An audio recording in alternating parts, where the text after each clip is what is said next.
Je m'appelle Maria Di Benedetto et j'ai aujourd'hui 78 ans.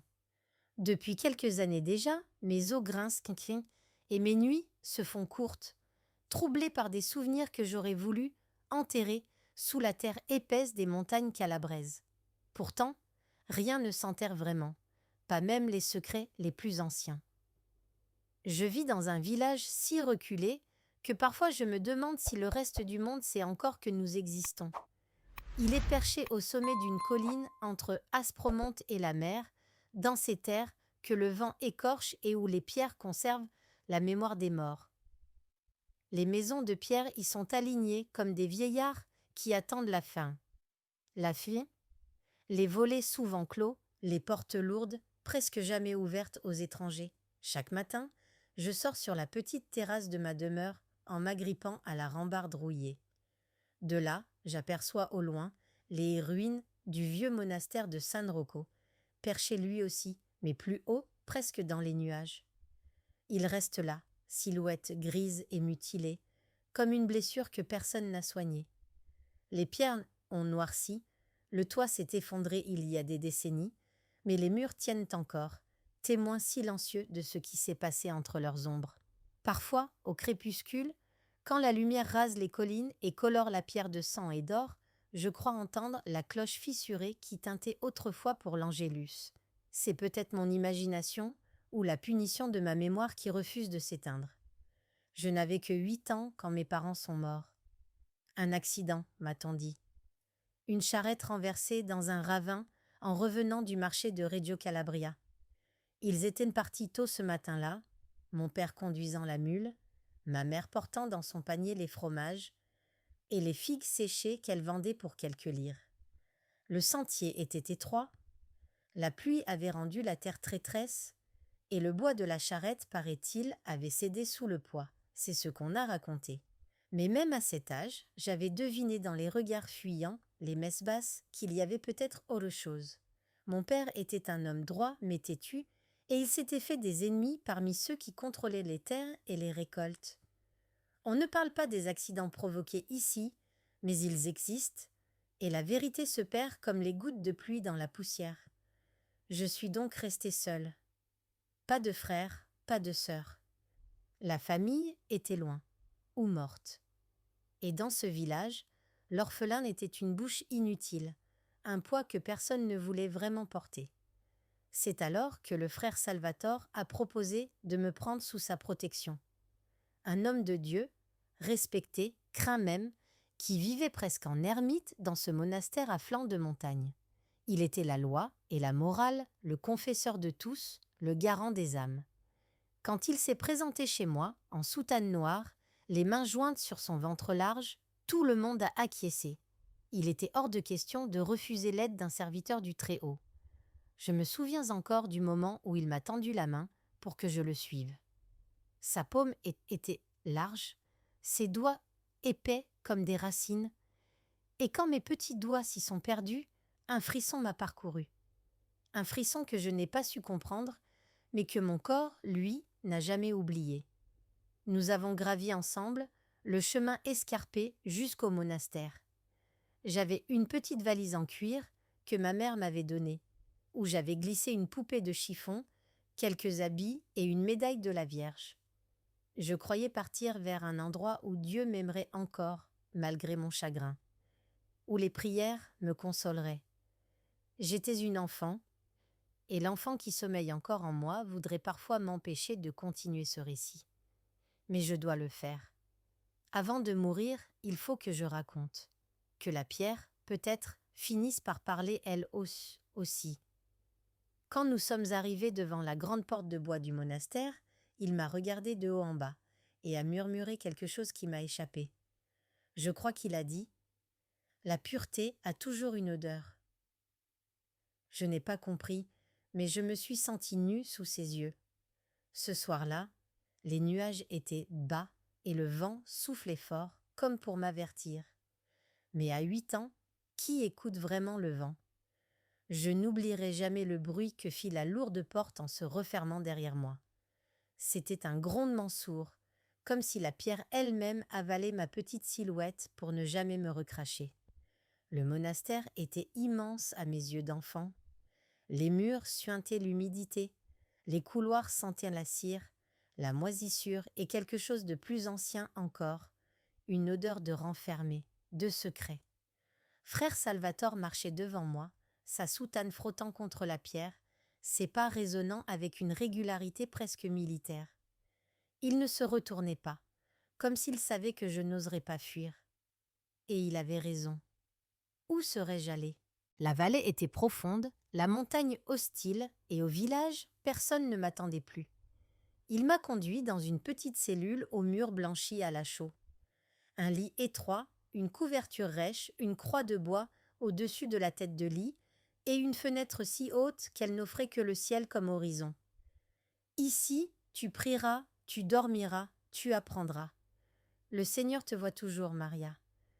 Il a posé sa main sur ma tête, et j'ai senti son pouce glisser lentement sur mon front, comme pour tracer un signe de croix. Mais son geste était trop lent, trop insistant, et un malaise diffus a parcouru mon échine. Le lendemain matin, j'ai découvert le silence du monastère. Aucune cloche, aucun autre enfant, aucun bruit de pas, sinon les siens.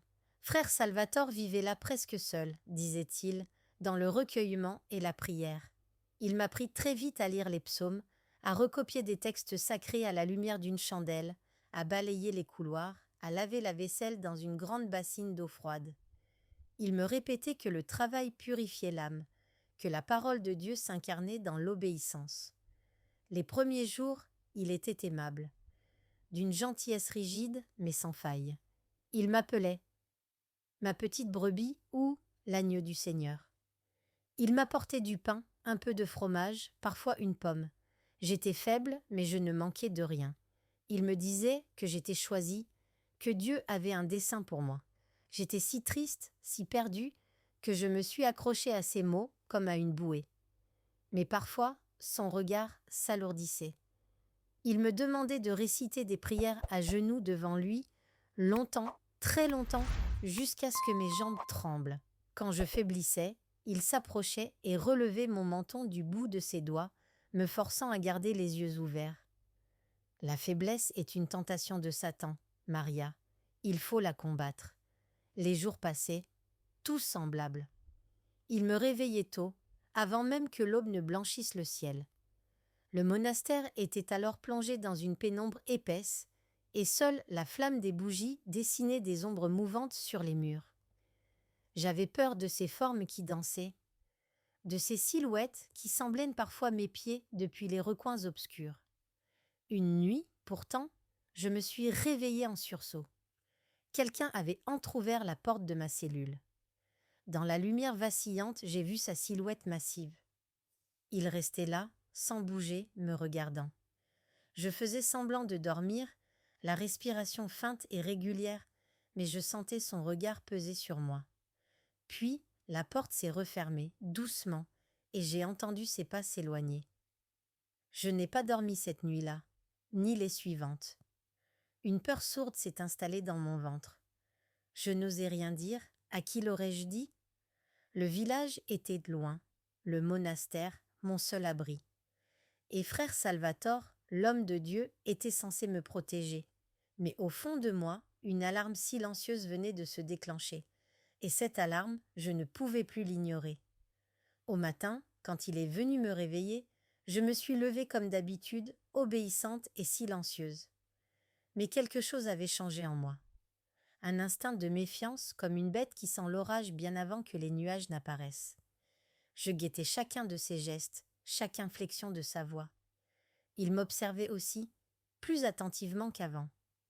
Son sourire était le même, large et rassurant, mais ses yeux avaient quelque chose d'étrange, une flamme discrète, presque imperceptible, que je n'avais pas su lire jusqu'alors. Ce jour-là, il m'a demandé de venir dans la grande salle de prière. Une pièce austère, avec un autel de pierre, quelques bancs de bois et une multitude de cierges dont la flamme vacillante projetait des halos tremblants. Il m'a fait asseoir devant lui et m'a expliqué que je devais apprendre à purifier mon âme par des rites spéciaux, des prières secrètes qui n'étaient enseignées qu'aux âmes élues. Je ne comprenais pas vraiment, mais il avait cette voix grave et lente, celle qui faisait croire aux enfants que chaque mot vient directement du ciel. Il a sorti une étoffe blanche et l'a posée sur mes épaules. Cette étoffe est la pureté. Elle symbolise l'agneau que tu es. Puis il a commencé à prier à voix haute en latin. Je ne comprenais que quelques mots, mais son ton changeait, devenait plus bas, presque un murmure. Et soudain, sa main a frôlé ma nuque, ses doigts glissant lentement sous mes cheveux. J'ai tressailli. Il s'est arrêté, m'a souri et a dit « Ne crains rien, Maria. La peur est les larmes du diable. Si tu veux être une sainte, il faut apprendre à l'étouffer. » J'ai obéi. Que pouvais-je faire d'autre? Je ne voulais pas décevoir Dieu. Je ne voulais pas être mauvaise. Et lui était le guide, l'autorité. Il m'a demandé de fermer les yeux et de réciter 3 Ave Maria. Pendant que je priais, ses mains se sont posées sur mes épaules, puis ont lentement glissé vers mon dos. Il pressait ses paumes sur moi, d'abord doucement, puis plus fermement, comme s'il voulait imprimer en moi quelque chose de divin, disait-il. Quand j'ai rouvert les yeux, il m'a félicité. « Le Seigneur est satisfait, tu as bien commencé ton chemin vers la lumière. » Il m'a tendu un morceau de pain et m'a renvoyé à ma cellule. Ce soir-là, je n'ai presque pas touché à mon repas. Un poids me bloquait la gorge. Je ne savais pas encore nommer ce que je ressentais, mais je savais que ce n'était pas juste. Pourtant, je ne pouvais pas le dire. À qui? Et même si je parlais, qui me croirait face à un homme aussi pieux et respecté? Les jours suivants, les rites se sont répétés. Il inventait à chaque fois un nouveau prétexte, une nouvelle prière, un nouveau geste censé m'élever spirituellement. Mais en moi, une petite voix, ténue mais tenace, me chuchotait que cela n'avait rien à voir avec Dieu, que cela ne pouvait pas venir du ciel. Je me souviens d'une nuit, alors que je priais seule dans ma cellule pour chercher des réponses, avoir une lumière. J'ai regardé la petite médaille de la Vierge que ma mère m'avait laissée. Je lui ai parlé en silence. Et pour la première fois, je me suis surprise à souhaiter que mes parents soient là pour me sauver. Mais ils étaient morts, et j'étais seule avec cet homme. Ce fut ce soir-là que j'ai décidé de ne plus jamais fermer totalement les yeux, même en priant, car je savais désormais que les ténèbres ne vivaient pas uniquement la nuit. Elles vivaient juste derrière la porte, elles avaient un visage, un nom et une soutane noire.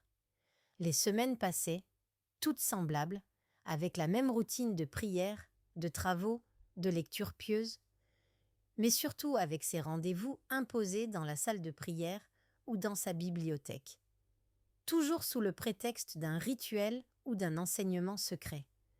Il avait un talent pour l'enrobage des mots. Il disait que tout était purification, que j'avais été choisie par le Très-Haut pour être son instrument de grâce. Mais sous cette couche de dévotion, je sentais chaque fois plus clairement l'intrusion de ses mains, la pesanteur de ses gestes, l'audace croissante de ses exigences. Ce n'était plus de simples bénédictions ou des effleurements. Il m'obligeait à retirer ma chemise, prétextant que le tissu empêchait la lumière divine de pénétrer ma chair. Puis ses mains glissaient sur mon dos, sur mes flancs, parfois jusqu'à des zones que je savais interdites, même sans les comprendre. Je me figeais, je me pétrifiais comme une statue.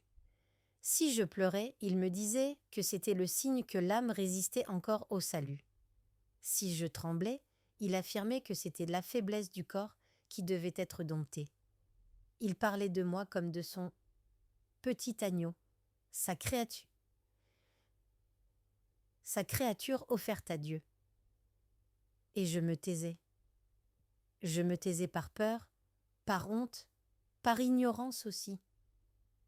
J'avais à peine 9 ans, et dans ce monde-là, ce qu'un adulte disait était la vérité absolue. Pourtant, au fond de moi, une colère sourde commençait à poindre. Elle n'avait pas encore de mots, pas même de forme, mais elle grandissait. Un soir, en nettoyant les escaliers, j'ai murmuré à voix basse « Si Dieu existe, pourquoi il ne me sauve pas ?» Et la culpabilité de cette pensée m'a brûlée instantanément. J'ai couru prier, demandant pardon pour ce doute. Mais la nuit suivante, la question revenait plus forte, plus insistante. Et elle était accompagnée d'un autre sentiment, une solitude infinie. J'étais seule au monde. Je n'étais qu'une petite fille dont personne ne voulait savoir le sort. Un matin de printemps, alors que la lumière filtrait faiblement par la fenêtre haute de ma cellule, il est venu avec un paquet dans les bras. Il m'a tendu une robe blanche, simple mais propre, et il m'a dit que le jour était venu de recevoir une grâce spéciale, un secret des saints. Il voulait que je me prépare, que je sois belle et digne. J'ai enfilé la robe, le cœur battant, une nausée me remontant dans la gorge. Je sentais que ce n'était pas un rite religieux. Je ne savais pas ce qu'il ferait, mais je savais que ce serait pire. Quand il m'a conduite dans la bibliothèque ce soir-là, j'ai vu qu'il avait disposé des cierges en cercle. Au centre, un coussin. Il m'a demandé de m'agenouiller et il a commencé à prier. Sa voix était grave, presque rauque, et il transpirait malgré la fraîcheur de la pierre. Il me disait que le Seigneur voulait que je sois entièrement pure, et que cela passait par son propre intermédiaire, parce qu'il était l'envoyé de Dieu. Il s'est approché. Je ne pouvais plus respirer correctement. Quand ses mains ont glissé sous la robe, j'ai eu un vertige. J'ai fermé les yeux. Mais cette fois-ci, quelque chose en moi a crié, intérieurement, un cri muet mais assourdissant. Non. Et alors, pour la première fois, j'ai parlé. J'ai dit « Frère Salvatore, je veux partir. Je veux descendre au village. » Il s'est figé. Son regard a changé. Pendant une seconde, j'ai vu dans ses yeux quelque chose de nouveau. La colère. Une vraie glaciale. Il s'est penché et a murmuré à mon oreille « Si tu parles, Maria, personne ne te croira. Je suis l'homme de Dieu ici. Toi, tu n'es qu'une orpheline. » Ces mots m'ont paralysée. Il avait raison. Qui me croirait face à lui? Mais cette nuit-là, sous la couverture rêche de mon lit, une certitude s'est ancrée en moi. Je devais fuir, ou il finirait par me détruire. Je me souviens de cette nuit comme si elle venait juste de s'achever. Le vent sifflait entre les pierres du monastère et le froid mordait mes pieds nus sous la couverture trop courte. Je ne pouvais pas dormir. Les mots de frère Salvatore résonnaient dans ma tête. Personne ne te croira. Je suis l'homme de Dieu. Je me sentais prise au piège, encerclée par ces paroles comme par des murs invisibles. Pourtant, quelque chose avait changé en moi. Ce n'était plus seulement de la peur, mais une graine de révolte. Une voix intérieure, ténue mais obstinée, qui me disait que je ne pouvais pas mourir ici, que je ne devais pas me taire. Le lendemain, il a agi comme si rien ne s'était passé.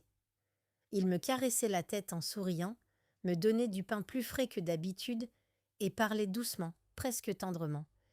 Mais ses yeux m'observaient sans relâche comme ceux d'un renard qui veille sur sa proie. C'est ce jour-là qu'il m'a annoncé qu'une autre enfant allait arriver bientôt.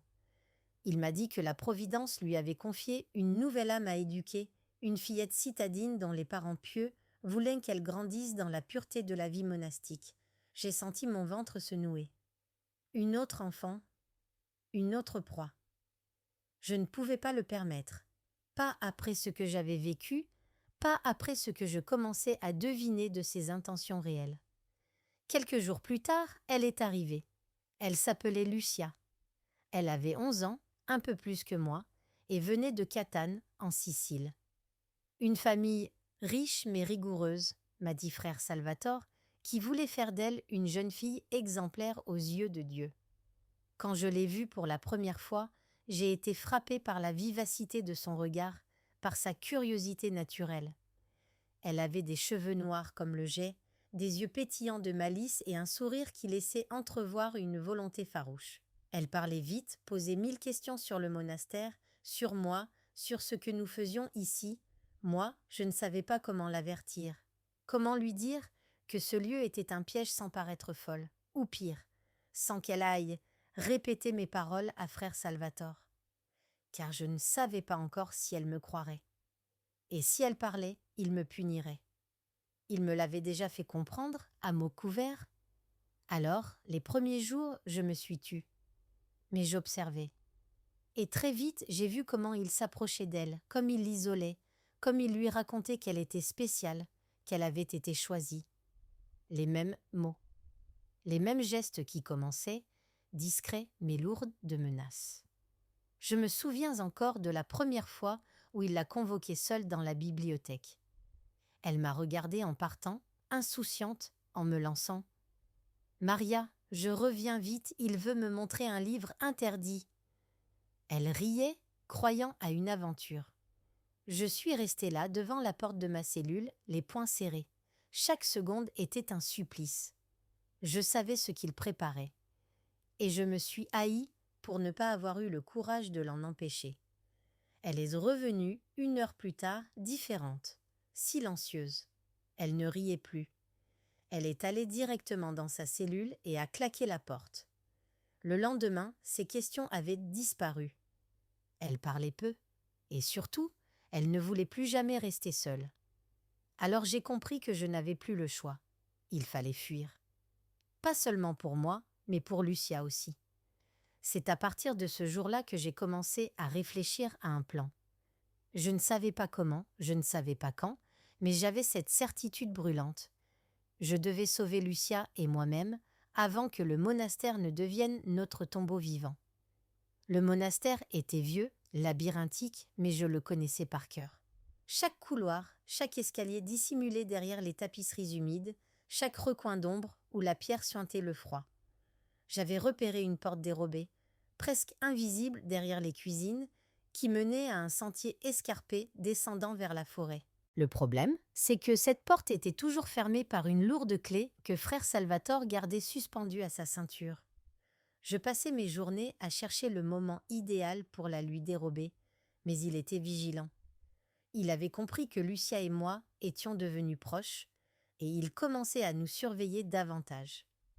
Il multipliait les prières communes, les lectures à voix haute, les moments où il nous imposait sa présence sous couvert de discipline spirituelle. Pourtant, la nuit, dans le silence épais de nos cellules voisines, Lucia et moi avons commencé à murmurer à travers les murs. Au début, elle ne disait rien. Puis, un soir, sa voix a traversé la pierre. « Maria, il a fait la même chose avec toi, n'est-ce pas ?» Un frisson m'a glacée. La vérité était là, nue. Je n'ai pas répondu tout de suite et incapable de formuler les mots. Mais quelques instants plus tard, je lui ai murmuré « Oui », et ça ne s'arrêtera pas. Elle s'est mise à pleurer en silence. Je l'entendais sangloter, la bouche couverte par ses draps. Ce son m'a brisé le cœur, mais il m'a aussi donné une force que je ne me connaissais pas. Ce soir-là, je lui ai promis. Je nous sortirai d'ici. Je le jure sur ma mère. Les jours suivants, j'ai surveillé ses habitudes. Je savais qu'après les vêpres, frère Salvatore allait souvent dans la cave pour ses réserves de vin, là où il restait seul un bon moment. C'était le seul instant où il retirait parfois la clé de sa ceinture pour la poser sur la grande table de la cuisine avant de descendre avec sa lanterne. Je me suis entraînée à me déplacer sans bruit, pieds nus sur les pierres froides. Je savais que j'aurais quelques minutes à peine. La peur me tenait éveillée chaque nuit, à imaginer 1000 façons d'échouer, 1000 châtiments qu'il me ferait subir si je me faisais prendre. Enfin, un soir, l'occasion s'est présentée. Après les prières, alors que la nuit était déjà lourde de brume, il est descendu comme prévu. J'ai attendu que sa silhouette disparaisse, que sa lanterne ne soit plus qu'une lueur tremblante sous les dalles. Alors, j'ai couru jusqu'à la cuisine à pas feutrés. La clé était là, suspendue à un clou. J'ai tendu la main. Mes doigts tremblaient tellement que j'ai cru la faire tomber. Mais non, elle était à moi. Je suis aussitôt retournée dans ma cellule, la clé dissimulée dans la paillasse. Cette nuit-là, j'ai réveillé Lucia. J'ai glissé ma main sous la cloison disjointe pour qu'elle sente l'acier froid de la clé. Demain, au lever du soleil, on partira. Sois prête. Elle n'a pas répondu, mais ses doigts ont serré les miens. Elle avait compris. Nous n'étions plus seuls. Ce fut la première fois depuis des années que je me suis endormie avec une lueur d'espoir dans le cœur. Mais cet espoir était fragile, car au fond de moi, Je savais que le chemin vers la liberté ne serait pas pavé de pierres lisses. Il faudrait traverser la montagne. Et la montagne, elle aussi, a ses démons. Le matin est arrivé, lourd de brume et de tension. La montagne tout autour semblait retenir son souffle, et moi, je n'avais presque pas dormi. J'avais caché la clé au creux de mes vêtements, près de ma peau, comme un talisman. Si frère Salvatore la découvrait, il n'y aurait plus d'échappatoire. Je savais que nous devions partir tôt, avant même que le soleil ne perce les nuages.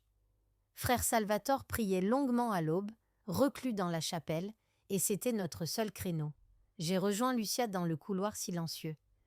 Elle m'attendait déjà, emmitouflée dans sa cape trop courte, les yeux brillants de peur et de détermination. Elle m'a tendu la main sans un mot, et nous avons avancé à pas feutrés jusqu'aux cuisines. Chaque craquement du bois, chaque pierre qui roulait sous nos pas me paraissait un cri. Mon cœur battait si fort que j'étais persuadée qu'il s'entendait jusqu'au cloître. Arrivée devant la porte dérobée, je me suis accroupie et ai sorti la clé. Elle était lourde, rugueuse, et j'avais peur qu'elle ne grince en tournant dans la serrure. Mais non. Par miracle, elle s'enclencha avec un cliquetis discret. La porte s'est ouverte sur un escalier de pierre humide qui descendait vers l'extérieur, à peine éclairé par les premières lueurs du jour. L'air qui s'engouffra avait l'odeur de la terre, du lichen et de la liberté. Nous avons commencé à descendre, Lucia me suivant de près. Mais à peine avions-nous parcouru quelques mètres que nous avons entendu derrière nous le bruit sourd d'un objet qui tombe. Nous nous sommes figés. Le silence était revenu. Mais j'ai senti que quelque chose n'allait pas. D'instinct, j'ai poussé Lucia pour qu'elle avance plus vite. Nous avons dévalé les marches, puis couru à travers les broussailles et les ronces qui déchiraient nos jambes. La forêt qui entourait le monastère était dense, touffue, comme un mur vivant. Les branches griffaient nos bras, les racines s'accrochaient à nos chevilles. Mais nous courions, haletantes, nos souffles courts et nos cœurs prêts à exploser. J'avais en tête le chemin que j'avais mémorisé. Suivre le petit ruisseau qui descendait en cascade plus bas, puis bifurquer vers la vallée pour rejoindre une ancienne bergerie en ruine. De là, il faudrait franchir encore une crête pour atteindre le sentier qui menait à la route de Catanzaro. Mais alors que nous avancions à tâtons dans la pénombre des arbres, une voix, sa voix, a retenti derrière nous, portée par l'écho. « Maria, Lucia, revenez. Le diable vous égarera. Cette voix-là, je ne l'oublierai jamais. Elle était rauque, pleine de colère et de promesses sinistres. Il savait que nous étions partis, et il nous poursuivait. Lucia a éclaté en sanglots, mais je lui ai pris la main. Cours, ne t'arrête jamais. Même si tu m'entends tomber, même si tu entends quelque chose, tu continues. Tu promets ? Elle a hoché la tête, les larmes prises aux yeux, et nous avons accéléré. Le sol était traître, la pente raide. Je suis tombée plusieurs fois, écorchant mes genoux, mais je me relevais toujours. L'idée de sentir sa main sur moi à nouveau me donnait la force de me relever.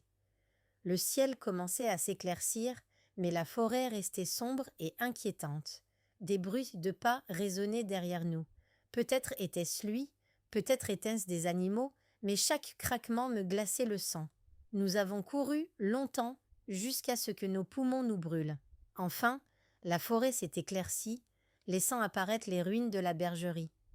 Nous nous sommes écroulés contre un muret de pierres effondrées, le souffle court. Nous étions en vie. Mais la montagne n'avait pas encore dit son dernier mot. Et frère Salvatore non plus. Nous étions recroquevillés derrière le muret de pierre, nos souffles courts, nos cœurs battant comme des tambours de guerre. Le vent s'était levé, faisant gémir les branches au-dessus de nous, mais ce n'était pas ce bruit qui me pétrifiait, c'était le silence soudain, ce vide sonore qui annonçait la présence de quelque chose. Ou de quelqu'un. J'écoutais. Aucun pas, aucun craquement. Mais je savais qu'il nous cherchait, je le sentais, comme un souffle sur ma nuque. Lucia, blottie contre moi, tremblait. Sa petite main agrippait mon bras avec une force désespérée. Je lui ai murmuré à l'oreille « On doit repartir. Si on reste ici, il nous trouvera. » Elle a hoché la tête, les yeux rouges, mais décidé. Je l'ai aidé à se relever. Et nous avons repris notre marche, cette fois plus prudemment. Il ne fallait pas courir et faire du bruit. Il fallait se fondre. Forêt, devenir invisible. Le chemin vers la crête était difficile. Les pierres roulaient sous nos pieds, la mousse rendait le sol glissant et les branches basses nous obligeaient à nous courber presque en deux. Chaque bruit nous faisait sursauter. Chaque oiseau qui s'envolait dans un fracas de plumes me faisait craindre que frère Salvatore soit juste derrière. Plusieurs fois, j'ai cru entendre son souffle, ou une branche qui craquait sous son pas. Mais chaque fois, ce n'était que le vent ou des bêtes invisibles. Après ce qui nous sembla des heures, nous sommes enfin arrivés près du sommet de la crête. Là, la vue s'ouvrait sur la vallée en contrebas, et au loin, j'ai aperçu un mince ruban gris. La route menant à Catanzaro. Elle paraissait si proche et pourtant hors d'atteinte. Mais alors que je reprenais espoir, une voix a retenti en bas de la pente. « Maria, reviens. Ne force pas le Seigneur à te punir. » Il était là, plus bas dans la forêt. Sa voix s'insinuait entre les troncs, douce, mielleuse mais chargée de menaces. Lucia a plaqué ses mains sur ses oreilles. Moi, j'ai attrapé une pierre au sol. Je ne savais pas si j'aurais le courage de m'en servir, mais je refusais de redevenir cette petite chose passive entre ses mains. Nous avons commencé à descendre de l'autre côté de la crête, le sol meuble sous nos pieds. Mais soudain, Lucia a glissé, une racine traîtresse sous son pas. Elle a roulé plusieurs mètres en contrebas.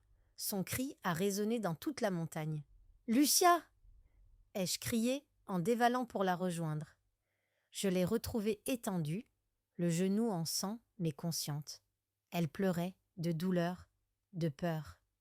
J'ai arraché un morceau de ma robe pour bander sa plaie maladroitement. « On doit continuer, Lucia.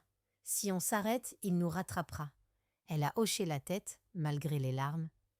Et alors que je la soutenais pour la faire avancer, j'ai aperçu, entre les arbres, une silhouette sombre qui gravissait la pente à notre poursuite. Son habit noir flottait au vent, et sa voix s'éleva encore. « Vous ne pouvez pas fuir Dieu, mes enfants. Reviens, Maria. Reviens et je te pardonnerai. » Mais moi, je ne voulais plus de son pardon. Je voulais la liberté.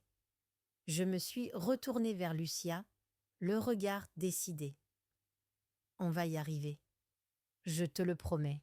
Plus jamais il ne nous touchera. » Et malgré le sang, la douleur et la peur, nous avons repris notre descente vers la route, la lumière de la liberté scintillant enfin à l'horizon. Mais je savais qu'il ne renoncerait pas. Pas lui. Il ne renonce jamais. Nous avons marché, boité, trébuché pendant ce qui nous sembla être une éternité. Le soleil s'était enfin levé au-dessus des collines, mais ses rayons étaient pâles et froids, comme s'il n'osait pas vraiment percer l'obscurité de cette terre. Chaque pas était une épreuve. Lucia boitait, sa jambe la faisant souffrir malgré le tissu noué autour de son genou. Mais elle avançait, sans jamais se plaindre, mordant sa lèvre pour ne pas crier. Je sentais que ses forces la quittaient peu à peu, et moi aussi je vacillais. Mes bras étaient écorchés, mes pieds en sang à force de marcher pieds nus sur les pierres et les ronces. Mais derrière nous, toujours ce soupçon de menace. Cette silhouette que je croyais apercevoir parfois entre les troncs, mais qui disparaissait aussitôt. Était-ce lui ou bien mon esprit malade de peur? Je l'ignorais, mais je ne voulais pas prendre le risque de m'arrêter. Enfin, alors que le soleil entamait déjà sa descente, nous avons atteint la route. Une bande de bitume gris et poussiéreux, déserte, sinueuse comme un serpent dans la vallée. Je suis tombée à genoux sur le bas-côté, le souffle court, incapable de réaliser que nous y étions arrivés.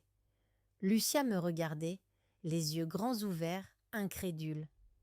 Elle s'est effondrée à son tour, et nous sommes restés là quelques minutes, enlacées, sans parler, simplement vivantes.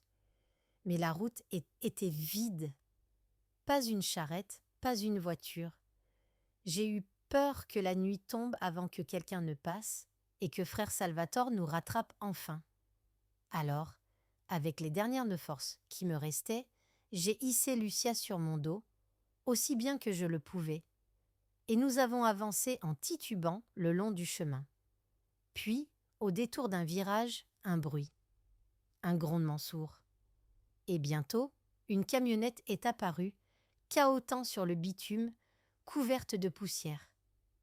Je me suis mise au milieu de la route, agitant les bras sans réfléchir.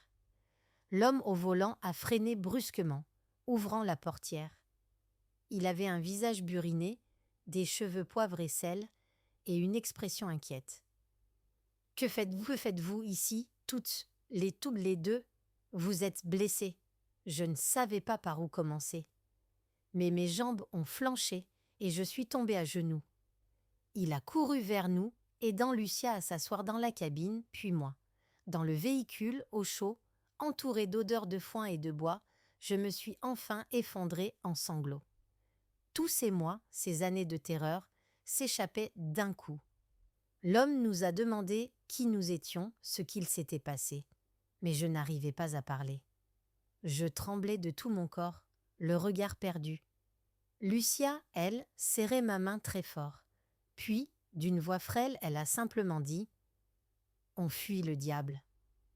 L'homme nous a regardés, interloqués, mais il a repris la route. Il nous a conduites jusqu'à Catanzaro, jusqu'à une petite paroisse tenue par des sœurs. Quand les portes du couvent se sont refermées derrière nous, j'ai cru que je m'effondrerais définitivement. Mais une femme en habit gris est arrivée, douce, les yeux pleins de compassion. Elle s'appelait sœur Benedetta. Elle nous a tendu de l'eau, du pain et une couverture, puis elle a dit simplement « Vous êtes en sécurité maintenant. Personne ne vous touchera ici. » Je voulais la croire. Mais au fond de moi, je savais que ce n'était pas fini, car tôt ou tard, frère Salvatore apprendrait où nous étions. Et je savais qu'il ne reculerait devant rien pour nous ramener dans son enfer de pierre.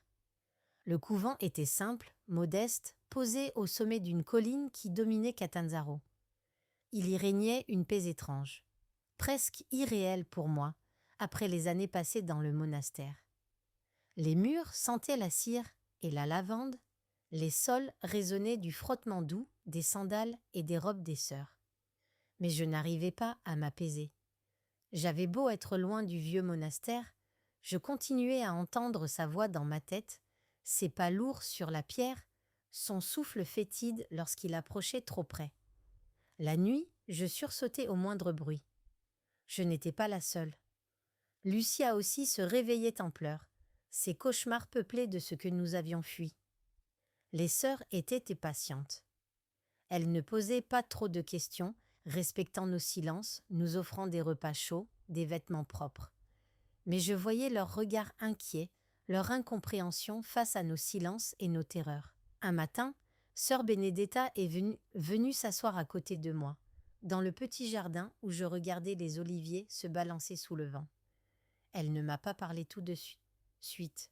Puis, d'une voix douce, elle a murmuré « Maria, je sais que tu as peur, mais je veux que tu saches que rien ne pourra vous arriver ici. Cet endroit est une maison de Dieu, mais d'un Dieu d'amour, pas de peur. » Je l'ai regardée. J'avais envie de la croire, mais au fond de moi, je restais persuadée qu'il finirait par nous retrouver. Puis elle a ajouté « Ce que vous avez vécu n'est pas normal. Ce n'est pas la volonté de Dieu. Et si tu le veux, nous pouvons chercher de l'aide. Tu n'es plus seule, Maria. » Je ne sais pas pourquoi, mais ces mots ont fissuré la carapace que j'avais construite autour de moi. Pour la première fois, j'ai senti que peut-être quelqu'un pouvait comprendre. Peut-être. Alors j'ai commencé à parler. D'abord par bribes, hachés, les mots peinant à sortir, tant ils étaient coincés dans ma gorge depuis des années. Puis, peu à peu, les souvenirs ont afflué. Les nuits d'angoisse, les mains qui s'égaraient, les prières détournées, les menaces. Je lui ai tout raconté. Sœur Benedetta a pâli en m'écoutant. Elle m'a serrée dans ses bras, et pour la première fois depuis la mort de mes parents, je me suis sentie protégée. Le lendemain, elle a appelé un prêtre. Pas un de ces prêtres lointains ou sévères. Lui, il s'appelait Don Pietro. un homme au visage doux, marqué par les années mais plein de bonté. Il m'a écouté en silence, sans m'interrompre, les mains croisées. Puis il a dit « Je te crois, Maria, et je te promets que tu ne retourneras jamais là-bas, mais il faut que justice soit faite. » Ce mot, justice, je ne l'avais jamais entendu dans ma bouche, je n'osais pas y croire. Mais Don Pietro était déterminé. Il connaissait des personnes à l'évêché de Reggio Calabria, des gens qui, selon lui, pourraient ouvrir une enquête discrète. Pendant des jours, il est revenu, recueillant mon récit, celui de Lucia. Il notait, recoupait, nous rassurait. Il m'a dit que, malheureusement, nous n'étions pas les seuls. D'autres enfants, peut-être, avaient subi les mêmes horreurs. Cette idée m'a glacée. D'autres petites filles, comme moi, brisaient en silence dans l'ombre des murs de pierre. Il fallait que cela s'arrête. Mais au fond de moi, une peur persistait. S'il apprenait où nous étions, que ferait frère Salvatore? Il était capable de tout pour sauver son secret. Et cette peur s'est confirmée lorsque, quelques semaines plus tard, un messager du village est arrivé au couvent. Un homme du village voisin, payé par quelqu'un, avait demandé où se trouvaient 2 fillettes venues du nord de la montagne. Lucia et moi avons compris tout de suite. Il nous cherchait. Sœur Benedetta nous a cachés. Don Pietro a accéléré ses démarches. Mais je savais que le temps nous était compté. Car frère Salvatore savait désormais que nous étions en vie. Et il voulait nous faire taire.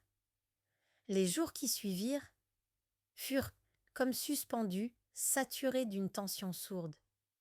Chaque bruit de porte, chaque cavalcade d'enfants dans la cour me faisait sursauter, le cœur affolé.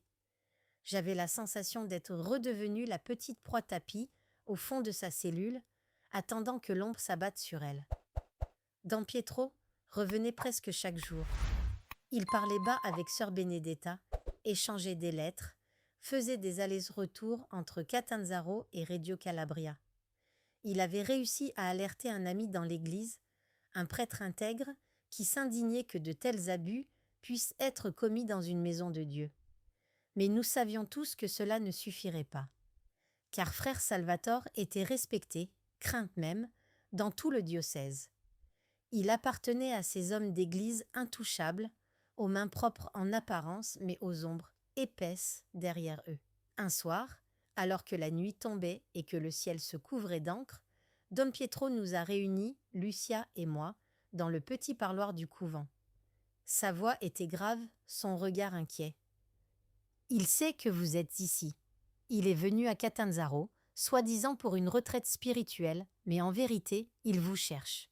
Il tente de convaincre l'évêché que vous avez fui dans un accès de démence, que vous êtes des enfants ingrats et perdus, en proie à l'influence du malin. » J'ai senti mes jambes se dérober.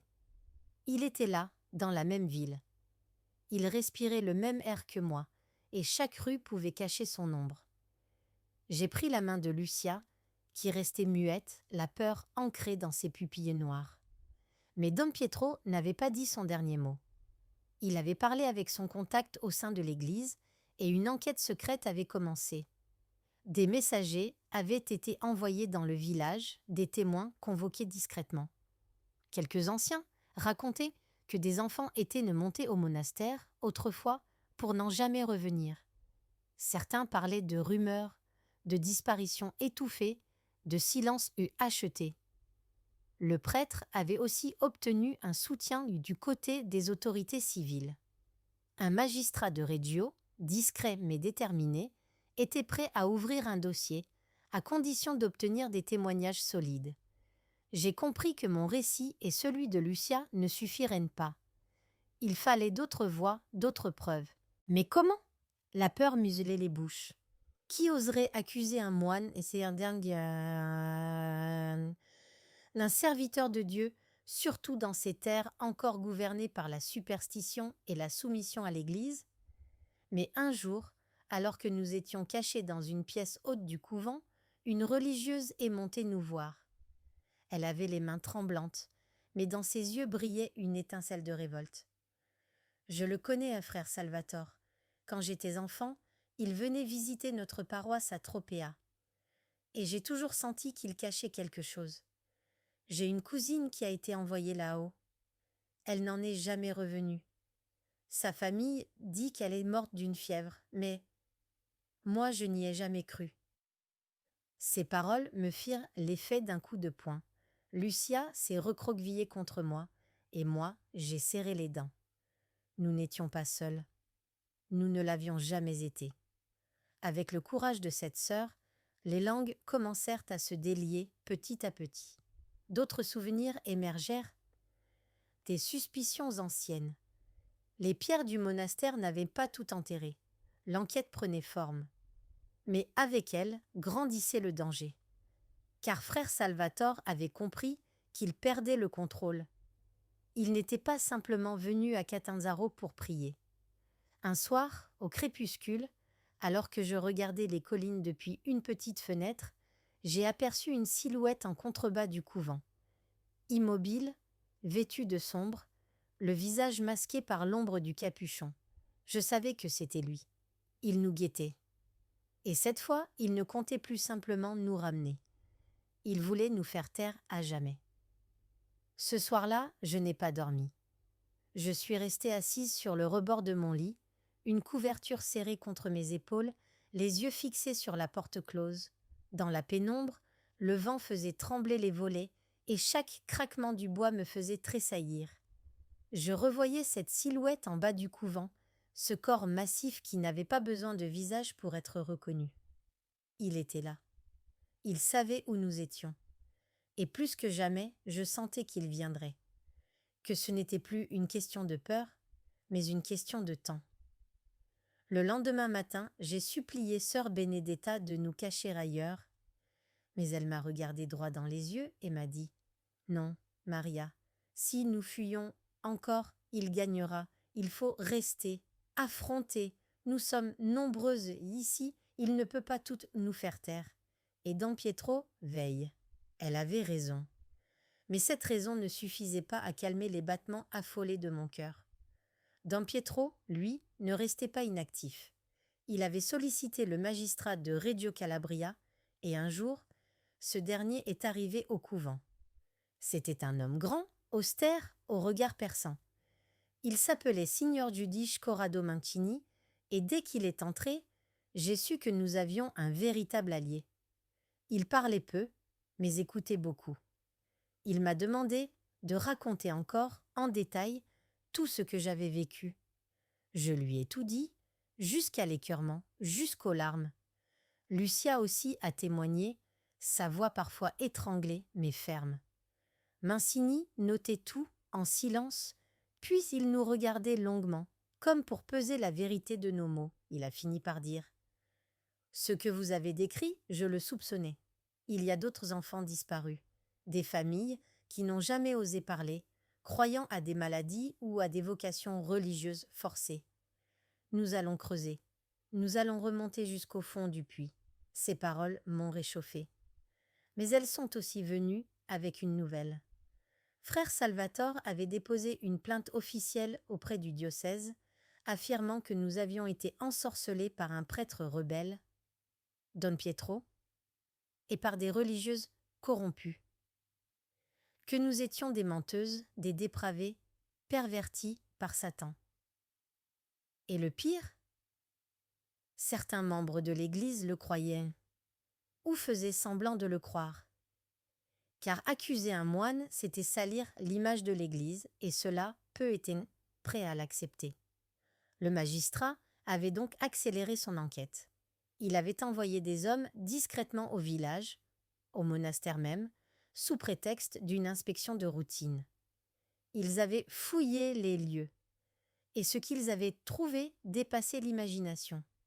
Dans une des caves, sous la pierre humide, ils avaient découvert des restes de vêtements d'enfants, des objets personnels, une poupée de chiffon, une médaille, un soulier minuscule, mais aussi des ossements. Pas assez pour tout identifier, mais suffisamment pour comprendre que la terre avait gardé la mémoire des disparus. Quand j'ai appris cela, j'ai été saisie d'une nausée profonde. Je me suis rappelé tous les recoins sombres du monastère, ces lieux où je n'avais jamais osé aller. Peut-être que d'autres y étaient descendus sans jamais remonter. Mancini était furieux. Pour lui, c'était l'élément qui allait permettre d'arrêter frère Salvatore. Mais nous savions aussi que cet homme était rusé, influent. Il lui fallait des preuves irréfutables, des témoignages solides pour contrer sa défense qui commençait à se mettre en place. Car oui, même avec ces découvertes, certains continuaient à défendre frère Salvatore. Ils disaient que ces objets étaient là depuis des siècles, qu'ils ne prouvaient rien, et que les sœurs, Don Pietro et nous-mêmes, étions des éléments d'une cabale contre un homme de foi. Pendant ce temps, frère Salvatore n'attendait pas. Un soir, Don Pietro a intercepté une lettre clandestine. Il avait soudoyé 2 hommes du village pour venir nous enlever discrètement, la nuit, et nous ramener au monastère avant que la justice n'aille plus loin. La menace était là, tangible, tapis juste derrière les murs. Mais je n'avais plus envie de fuir. Pas cette fois. Je me suis levée, j'ai regardé Don Pietro droit dans les yeux et j'ai dit « S'il vient, je l'affronterai moi-même. Je ne me tairai plus, car je savais une chose, il ne supporterait jamais que ses victimes parlent. Et moi, je voulais hurler. » La nuit suivante fut la plus longue de ma vie. L'air était dense, électrique, comme avant un orage, et même les sœurs murmuraient à voix basse dans les couloirs, conscientes que quelque chose rôdait autour du couvent. Lucia dormait difficilement à mes côtés, agitée, son front brûlant d'angoisse et de fatigue.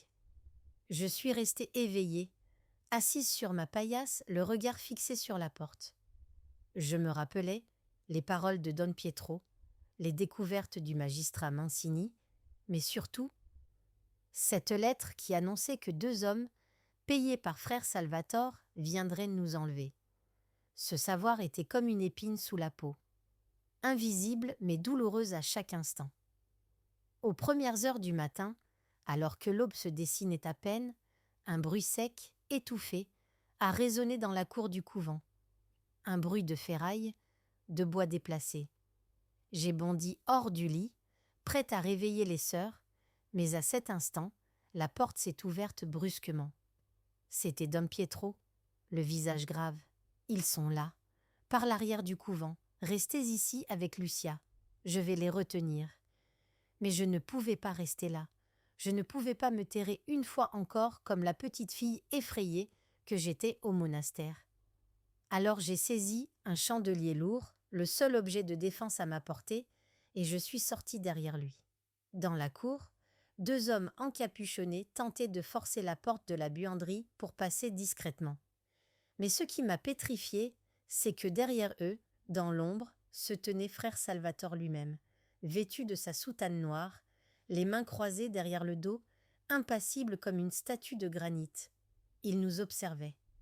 Son regard a croisé le mien, et dans ses yeux, je n'ai vu aucune peur, aucun doute. Juste ce sourire glacé qui m'avait autrefois pétrifié enfant. « Maria, te voilà enfin, le diable t'a bien formée. Mais tu ne peux rien contre la volonté de Dieu. » Ces mots me traversèrent ma nuit comme une lame rouillée. Mais cette fois, je n'avais plus 8 ans. J'avais grandi, je portais les cicatrices de son enfer, mais elles étaient devenues mes armes. Je me suis avancée, le chandelier dans les mains, la voix tremblante mais forte.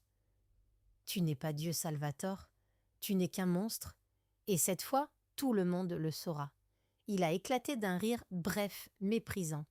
Qui écoutera une orpheline et d'une bâtarde? Qui croira des enfants manipulés par un prêtre hérétique? Mais derrière moi, Don Pietro avait fait signe. Plusieurs sœurs étaient sorties, et avec elles, le magistrat Mancini, suivi de 2 gendarmes armés. Le piège s'était refermé.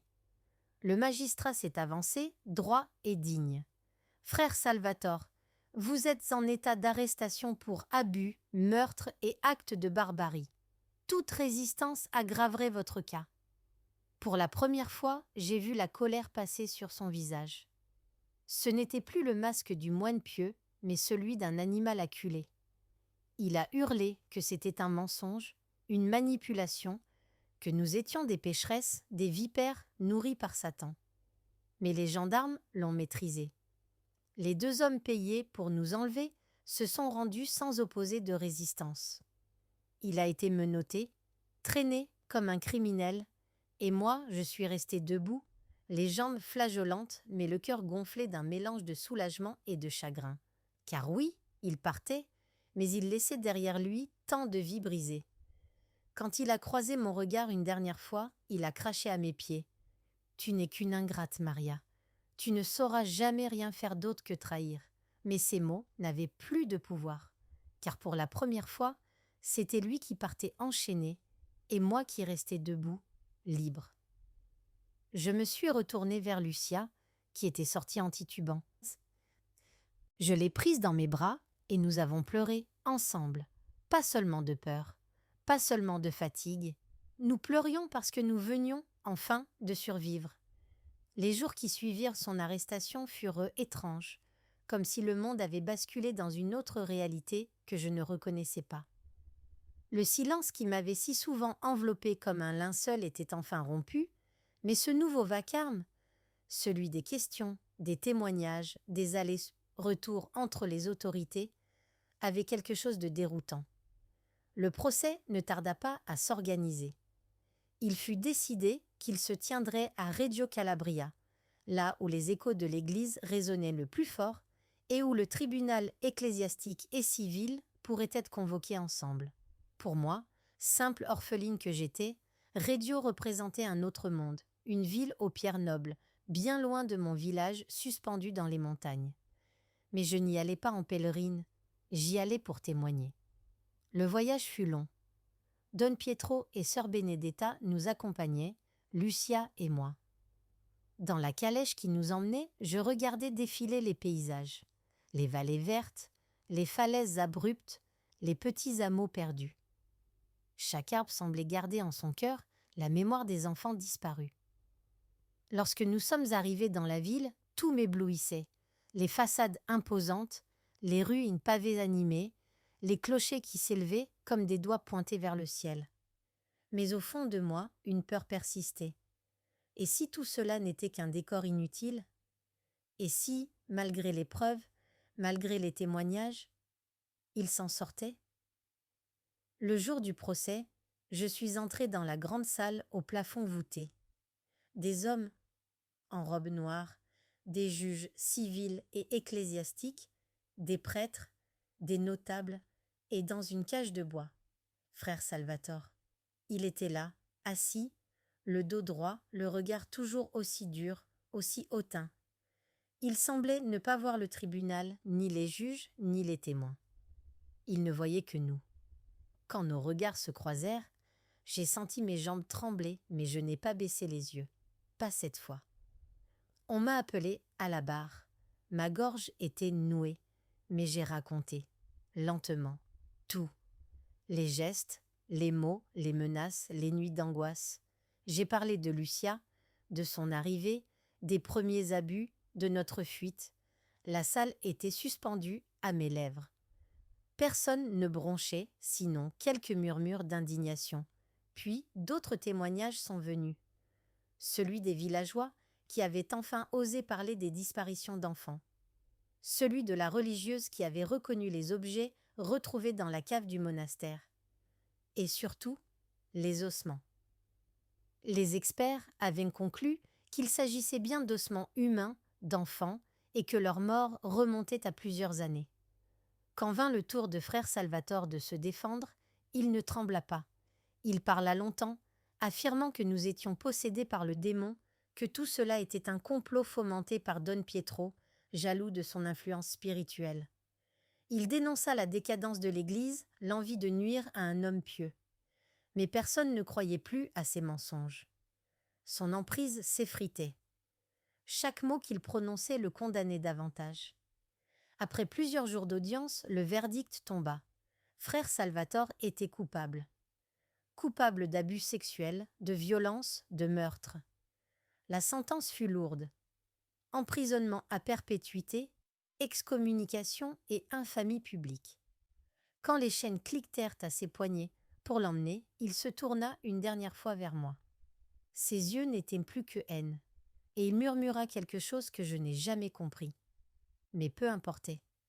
Il disparaissait enfin. J'ai pleuré. Pas de joie, pas encore, mais de soulagement, de fatigue, d'épuisement. Lucia m'a prise dans ses bras et Don Pietro nous a dit doucement: « Vous êtes libres, mes filles, et jamais plus personne ne vous fera taire. » Mais au fond de moi, je savais que la liberté ne suffit pas à effacer les cicatrices. Il me restait encore à apprendre à vivre.